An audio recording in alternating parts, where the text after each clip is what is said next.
नमस्कार दोस्तों, स्वागत है आप सभी साथियों का स्मार्ट स्टडी पर। साथियों, आज 1 सितंबर 2025 आरआरबी एनटीपीसी का आज पेपर था और आज के सभी शिफ्ट का पेपर हो चुका है। आज के इस वीडियो में आज के ऑल शिफ्ट के पूछे गए क्वेश्चन आंसर देखेंगे, यानी आज के पहले, दूसरे और तीसरे शिफ्ट में जो क्वेश्चंस आए हैं उन सारे क्वेश्चन आंसर को देखेंगे। तो भाई जितने साथी लोग पेपर देकर आए हैं आप लोग मिला लीजिएगा, और जिनका पेपर अभी बाकी है साथियों आपके लिए बहुत ही इंपॉर्टेंट रामबाण सेशन है, क्योंकि हर शिफ्ट में क्वेश्चंस रिपीट हो रहे हैं। तो चलिए फिर शुरू करते हैं। आपको देखिए तीनों शिफ्टों में अगर बात करें ना, आज के तीनों शिफ्टों में, तो आज के तीनों शिफ्टों में जो साथियों अच्छे क्वेश्चंस थे, मतलब कि जिसको हम बोल सकते हैं कि बहुत सारे क्वेश्चन इजी क्वेश्चंस थे और मॉडरेट लेवल के क्वेश्चंस थे, वो थे आज के सेकंड शिफ्ट में।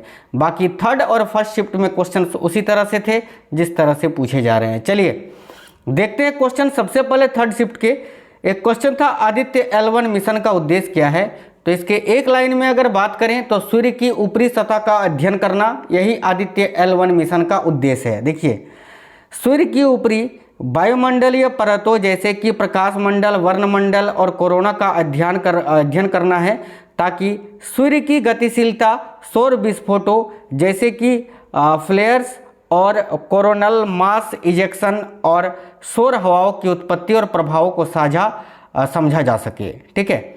एक क्वेश्चन था, रॉ नियतांक का मान क्या होता है। साथियों, रॉ नियतांक जिसको हम रिडबर्ग स्थिरांक के नाम से भी जानते हैं, इसका मान पूछा था, जो कि होता है 1.097 गुने 10 का पावर 7 मीटर -1। याद रखना, ठीक है। यही आपका इस क्वेश्चन का करेक्ट आंसर हो जाता, इसको इनवर्स बोलते हैं, याद रखिएगा। ठीक है। आगे देखिए, एक क्वेश्चन था, सत्याग्रह शब्द का अर्थ क्या होता है। सबसे पहले थर्ड शिफ्ट के क्वेश्चंस देख लेते हैं। देखिए, सत्याग्रह शब्द का अर्थ, हमको तो लगता है थर्ड शिफ्ट के क्वेश्चन सबसे ज़्यादा हार्ड थे, क्योंकि बच्चे बता ही नहीं पा रहे हैं कि थर्ड शिफ्ट में कौन कौन से क्वेश्चंस आए हैं। ठीक है, याद ही नहीं है उनको। अब देखिए, सत्याग्रह शब्द का अर्थ क्या होता है। तो भाई, सत्य के प्रति आग्रह या सत्य का बल, यही सत्याग्रह शब्द का अर्थ होता है। यह महात्मा गांधी द्वारा विकसित किया गया एक सिद्धांत है, जिसमें सत्य और अहिंसा के माध्यम से अन्याय का विरोध किया जाता है। साथियों, आगे तो बढ़ेंगे, उससे पहले आपको बता दें, आज ही मैंने स्मार्ट स्टडी 2.0 में आपको पूरे साल का करंट अफेयर्स, मतलब कि जनवरी से लेकर अगस्त तक का कंप्लीट करंट अफेयर्स करा दिया है, जिसमें टॉप 500 क्वेश्चन है। अभी जिनका पेपर बाकी है या फिर आप किसी भी एग्जाम की तैयारी कर रहे हो, अभी जाकर उस वीडियो को देख लेना। क्योंकि साथियों देखिए, अभी आपको हर शिफ्ट में 15 से 18 या 20 क्वेश्चन जो है केवल करंट अफेयर्स के पूछे जा रहे हैं। उस वीडियो को देख लोगे ना, कम से कम 15 क्वेश्चन आपके फिक्स हो जाएंगे, तो जाकर देख लेना। ठीक है, बाकी आपकी मर्जी है। अब देखो, कंप्यूटर में न्यू फोल्डर कैसे बनाते हैं। तो भाई, कंप्यूटर में न्यू फोल्डर कैसे बनाते हैं, कई बार ये क्वेश्चन पूछ चुका है। तो भाई देखिए, राइट क्लिक करते हैं माउस से, सबसे पहले वहाँ पर न्यू फोल्डर वाला ऑप्शन जो होता है उसको चुनते हैं, और फिर वहाँ पर नाम टाइप करते हैं, जो भी फोल्डर का नाम होता है वहाँ से न्यू फोल्डर बन जाता है। और इसके शॉर्टकट की बात करें तो न्यू फोल्डर बनाने की जो शॉर्टकट की होती है Ctrl+Shift+N। ठीक है, लेकिन यहाँ पर शॉर्टकट की नहीं पूछा था आपसे। आगे एक क्वेश्चन था, निम्न में से कौन सा CPU का भाग नहीं है। 4 ऑप्शन दिए हुए थे, ALU, रजिस्टर, कंट्रोल यूनिट और प्रिंटर।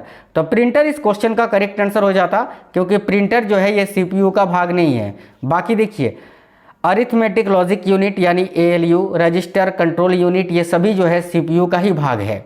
आज के फर्स्ट शिफ्ट में भी आपको CPU का क्वेश्चन पूछा था कि भाई CPU का फुल फॉर्म क्या होता है। मैंने बताया था सेंट्रल प्रोसेसिंग यूनिट होता है।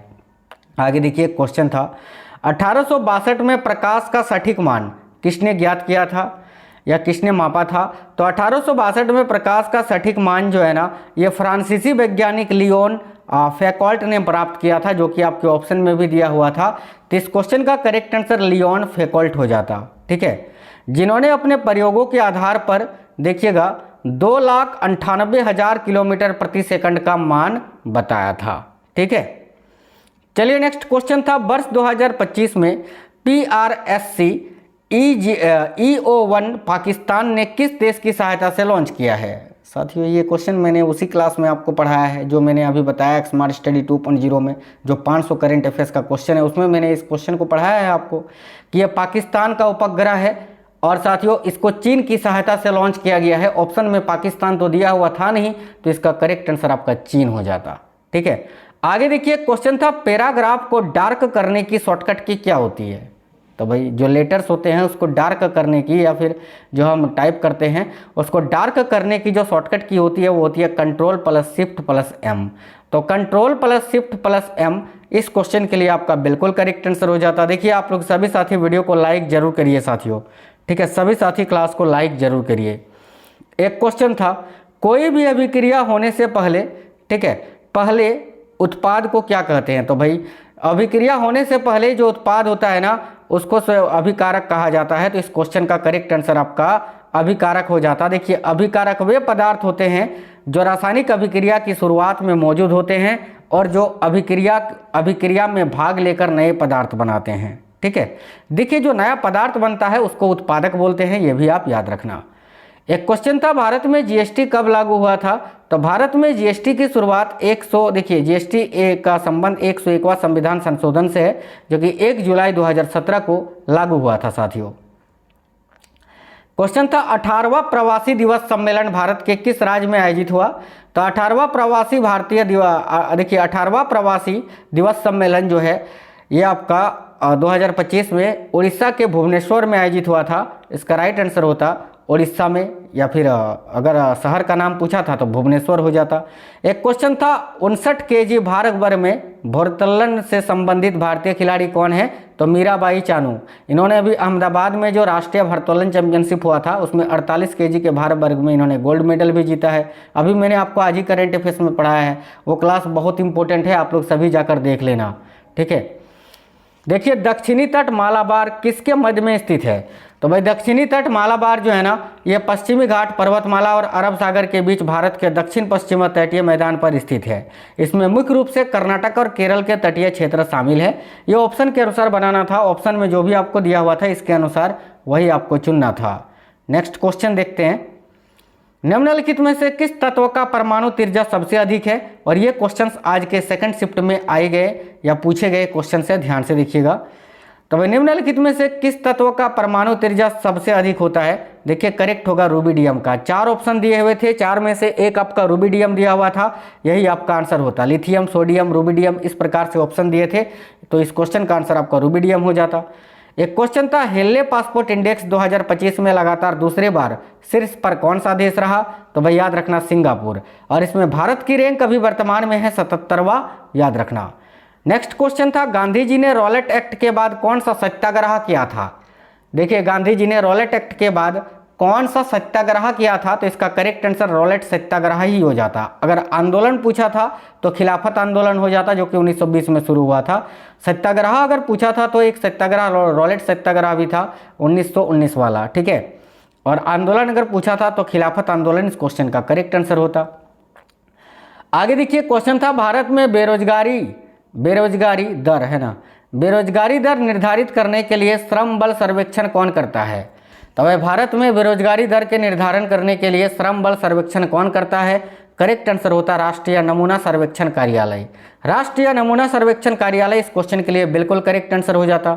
आगे देखिए क्वेश्चन था आवर्त सारणी का कौन सा तत्व है जो एस ब्लॉक का तत्व है। अब ये बिना ऑप्शन के बता पाना मुश्किल है, इसका ऑप्शन तो नहीं मिल पाया था। हालांकि आपको बता देते हैं कि आवर्त सारणी के एस ब्लॉक में, ठीक है, कोई भी तत्व हो सकता है जो ग्रुप 1 और ग्रुप 2 में पाए जाते हैं। यानी ग्रुप 1 आवर्त सारणी का ग्रुप 1 और ग्रुप 2 में कोई जो तत्व हैं उनमें से कोई भी तत्व जो है वो एस ब्लॉक में पाया जाता है। तो कोई भी तत्व हो सकता था, ये ऑप्शन के अनुसार बनाना था। क्वेश्चन था बाफ्टा 2025 में सर्वश्रेष्ठ अभिनेत्री का पुरस्कार किसको मिला।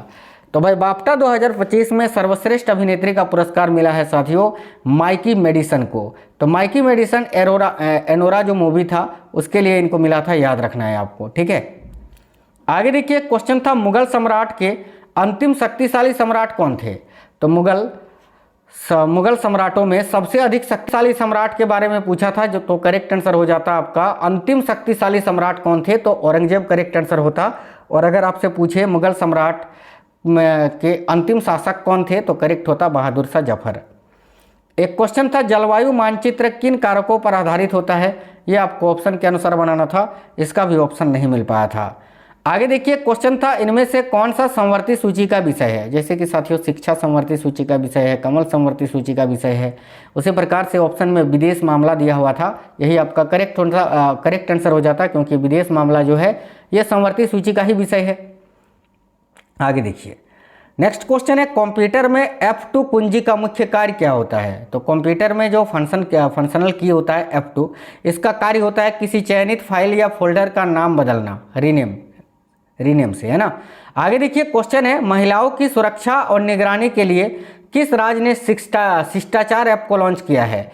तो महिलाओं की सुरक्षा और निगरानी के लिए दिल्ली पुलिस ने इस ऐप को लॉन्च किया है, करेक्ट आंसर होता दिल्ली।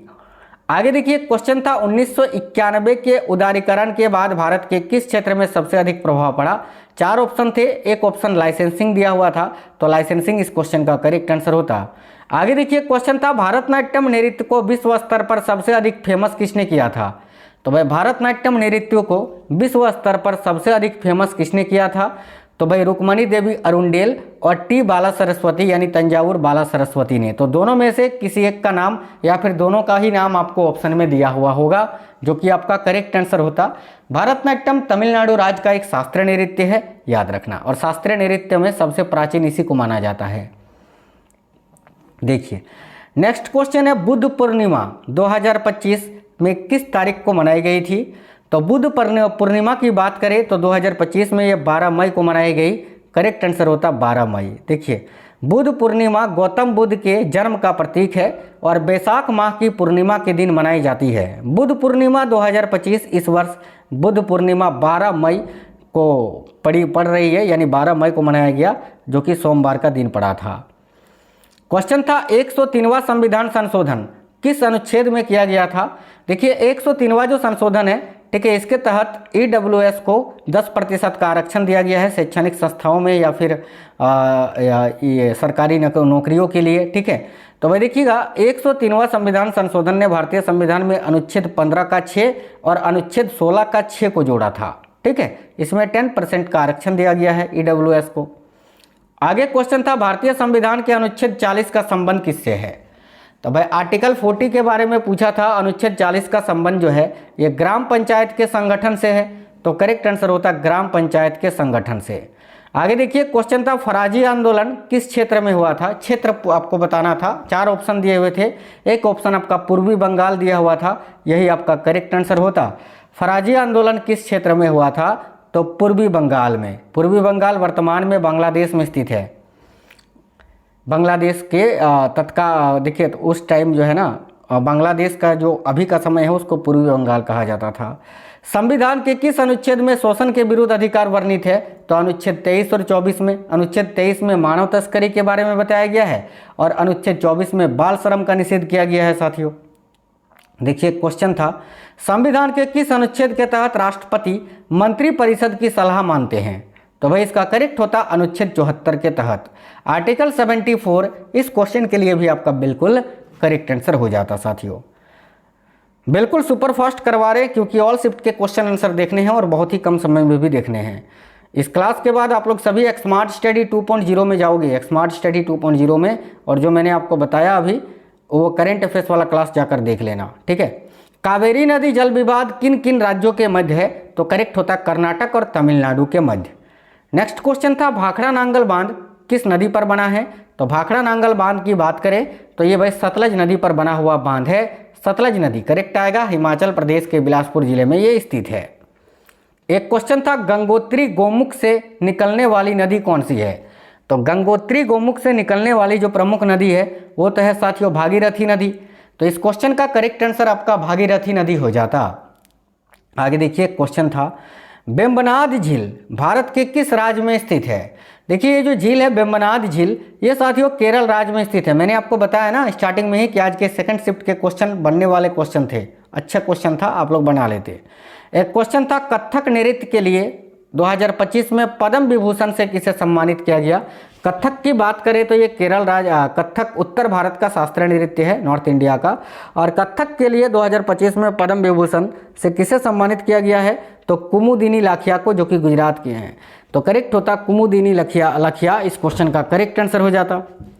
आगे देखते हैं नेक्स्ट क्वेश्चन है अगला क्वेश्चन है 1857 के क्रांति में रानी लक्ष्मीबाई का संबंध किस क्षेत्र से था?